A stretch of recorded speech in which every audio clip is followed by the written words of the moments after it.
guys, this video is about two different things. The first thing, actually three different things if you really think about it. The first thing, I broke my camera. I will show you that carnage later on in the video. But the meat of this video, the first piece of meat is the importance of gear and how to use it. And the second real piece of meat is we're actually making a thing.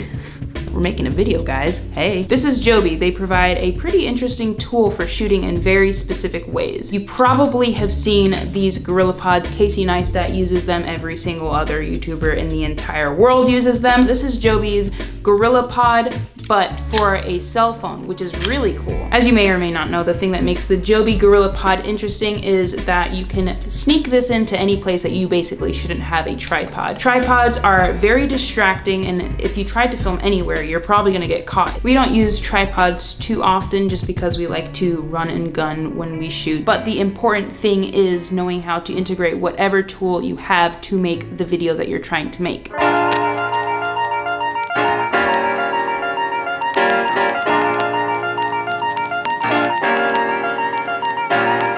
So we're sitting in the car. We just finished filming James just finished filming the first little ditty that we're doing for this Joby video.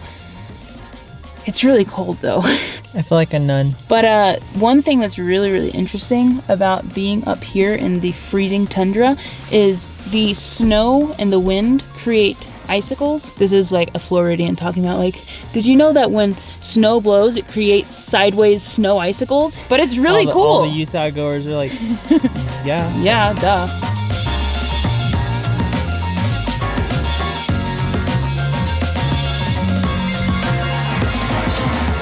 Got James setting up the second shot. My lips are frozen as always. The second shot is of the iPhone. So basically what we're doing is we're coming out of this camera, going back into this camera, going to another location and using an iPhone. Got it? I think I'm ready. Let's do this before either I or the camera falls. Sweet.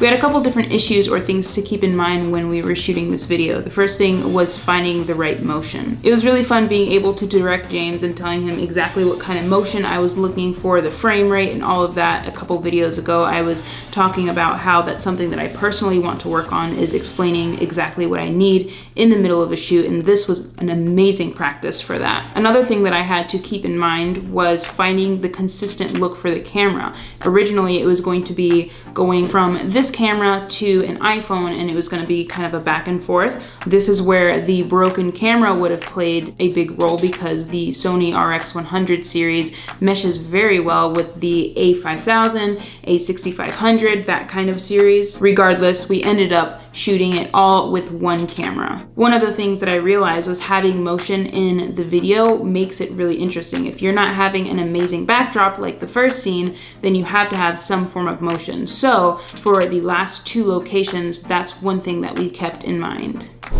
I'm going into the tundra. This is sketchy. Hurry up.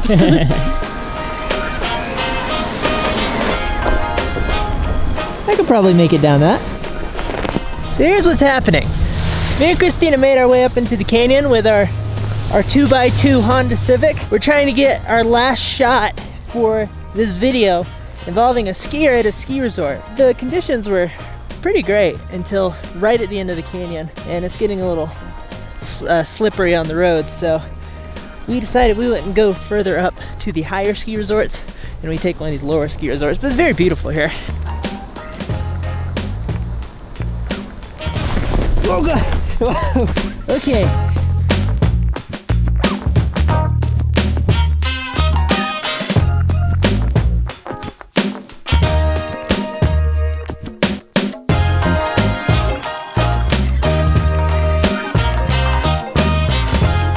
One of my favorite parts of going on these, there's a red house over there.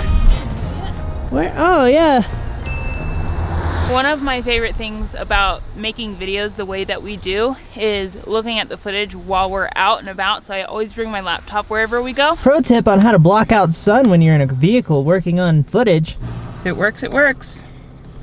As promised, here is the carnage of our previous camera. It served us well, but it fell on the floor a bit too many times. It's not designed to bounce. I came to a point where I realized this is a total loss. I'm not gonna sell it for parts, so I might as well take it apart and play around with it and see what's on the inside.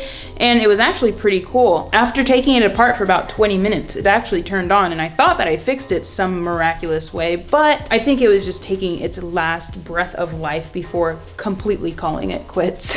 Goodbye, little point and shoot camera. We will buy exactly the same model, exactly the same brand, and we will not drop you on the ground as many times. I hear people all the time talk about how it's not about the gear. I personally think I suffer from gear syndrome, which is basically using gear to fill the creative gap of basically what you can't produce. You think that, okay, maybe if I have a 1.4 lens, I get that smooth bokeh, then it'll make my videos better. And yes, it'll make them look better, but it won't communicate the story the way a good story would communicate the story. That is a tongue twister and a half, holy crap. Personally, I don't think James struggles with this because he's just good at it and there's no creative gaps, and I'm just a sad excuse for a creative, and I'm just struggling all the time, and I want to throw cameras against the ground, which creates broken cameras and all that. James, why are you so much better than me?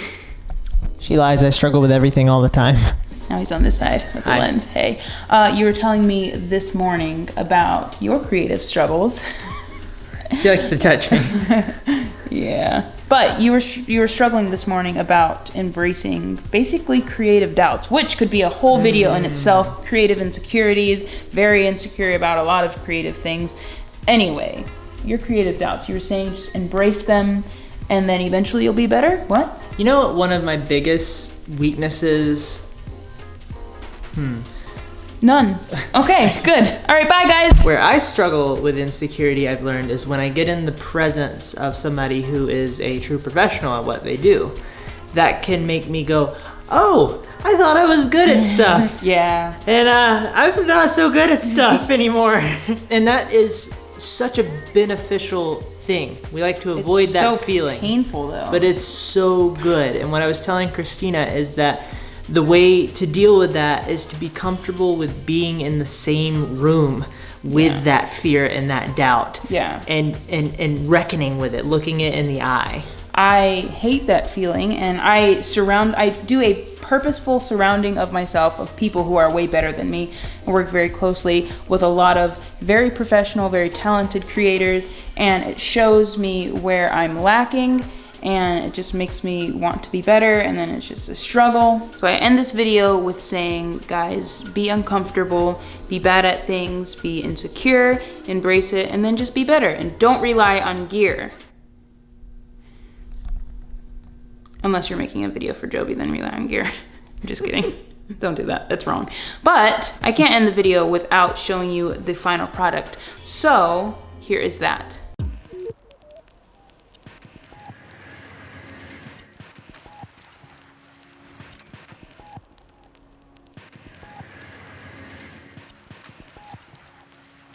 Thank you guys so much for watching this video. I hope you enjoyed it. I hope you learned something from it, and at least know that you're not alone in the creative journey of feeling like you don't know what you're doing, and that you're insecure, and that you're using gear to supplement for that. But even a $1,000 lens won't make you better. You're not alone.